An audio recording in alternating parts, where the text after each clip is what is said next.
Hi, my name is Jess, and welcome to my channel, Jess Makes Quilts, where I document my own quilting journey. Today, we'll be unboxing my brand new shiny machine, a Juki TL-18. There was a dealer nearby who had this model, and I had the chance to test it out, and I fell in love with it. When I got home and I started researching further, I actually found a fantastic deal from an Amazon dealer at almost $500 off and decided to purchase it. The full price for this machine is actually $1,600, and I was able to get it for $1,100.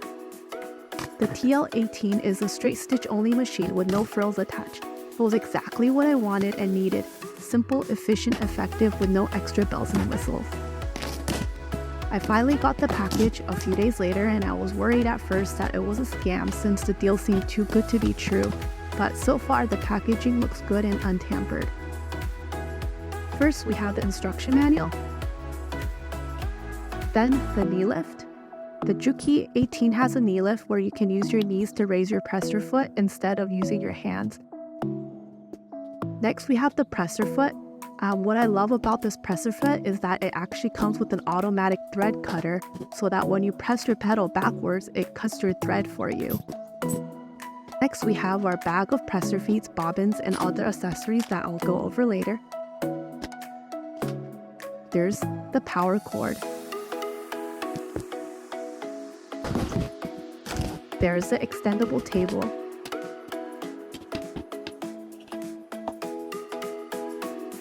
And there's the cover for the machine.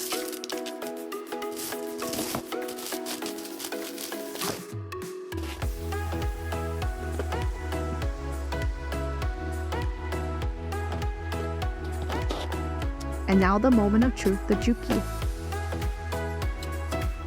It is heavy. It says it is portable on the website description, but it feels a lot heavier than 25 pounds.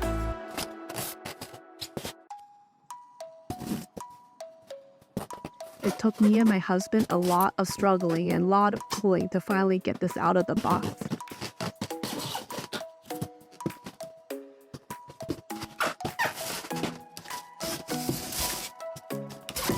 But once it was out of the box, it was beautiful.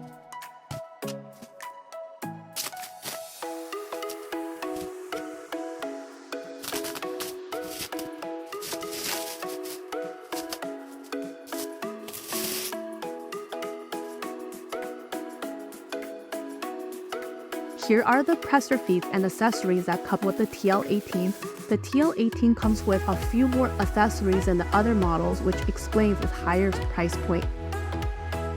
It also comes with some bobbins, this foam pad to stop your presser foot from automatically cutting your thread, some oils, a brush, needles, and a spool cap.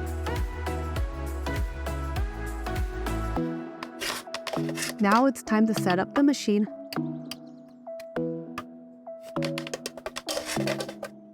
The presser foot and power cord are both in.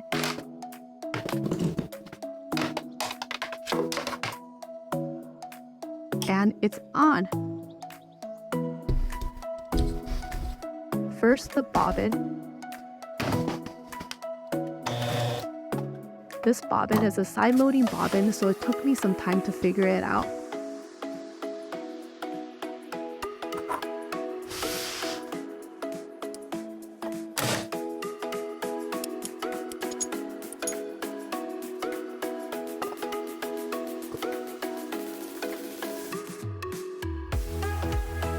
I threaded the machine.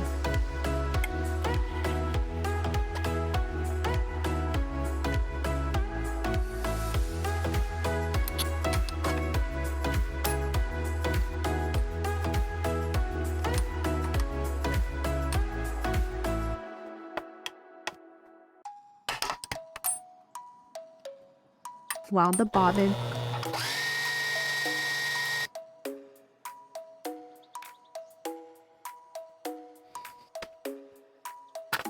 Tighten the bobbin tension and pop the bobbin casing in the machine.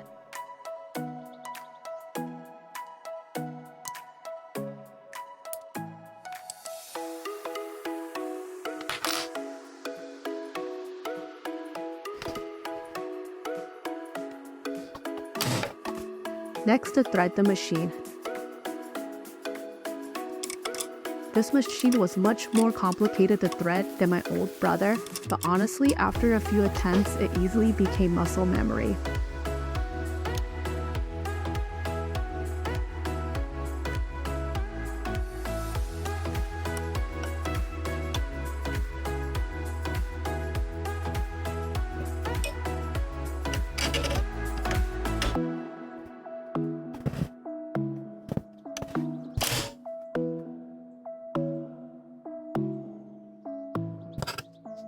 Now, to adjust the tension,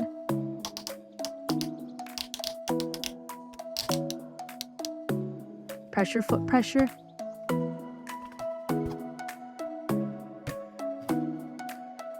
and stitch length, and we are ready to sew. I severely jammed the machine the first few times. Here is me jamming the machine multiple times before having a breakdown and calling my husband over to fix it.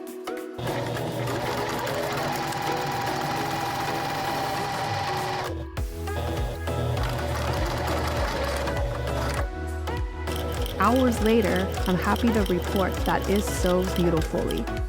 I think what had happened was that I didn't pop the bobbin casing all the way in earlier when I had inserted the bobbin, so don't make the mistake that I did. When you pop in the bobbin, make sure you hear that click, and then that's how you know that the bobbin is in.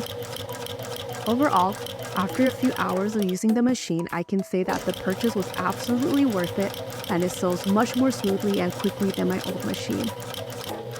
Despite a few bumps on the way, I could not be happier with this purchase. Thank you for joining me on this journey, and I'll see you in the next video. Happy quilting!